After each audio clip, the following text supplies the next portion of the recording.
आम श्री ब्रह्मांड पंडित महासभार समस्त पंडित वृंद आसीचु आमर दाबी है आमर किसी गोटे दृष्टिगोचर है माँ समलेश्वर पीठरे जेनटा कि नाई हेबार कथा माँ पीठरे बलि चली आसुची बहुत पुरातन कथा से आम कहबार नहीं किंतु पिपल गछ मूले जो अस्वस्थ वृक्ष मूल बलि दिया हबार आमर दृष्टिगोचर है जेनटा कि स्वयं विष्णु कहन स्वयं पिपल गछटा मु बोलिकी एवं देवर्षि मान मध्य नारद अस्वस्थ सर्ववृक्ष आण बोलिक निजे गीतार कहन भगवान से स्वयं विष्णु बोलिक आम मानुचु से जगह मानसिक रखिक अनिल सब शनिवार मंगलवार दीप जलाउं किए सूता बेष्टन कर नाना प्रकार मानसिक रखुंट से जगह आम त्रिनाथ मेला भी कर बट पिपल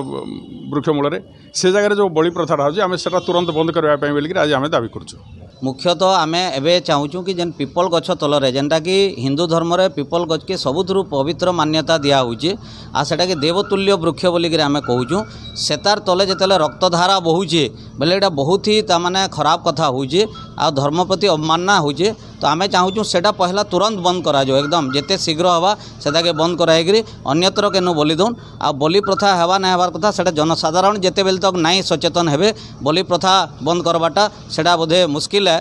तो से लगी जनसाधारण सचेतन हेबे बोले हवा ना बलि प्रथा चली नहीं दिशुची तो समस्त को दिशुची सार किंतु कहवा कथा किए आरंभ करिवो सेटा कथा आमर जेहेतु आम ब्रह्ममंड पंडित महासभा धर्मर रक्षा करवा आमर नैतिक दायित्व सेटा क्या दिशला न दिशला आम कहीपरिबुनि किंतु ब्रह्ममंड पंडित महासभार नैतिक दायित्व जिते धर्म प्रति कोटी अन्याय हेब धर्म प्रति अत्याचार हेब किंबा धर्मर उल्लंघन हेब सेठी आम ठिया हबार निहाती जरूरी से दृष्टि आज आम जनइलु।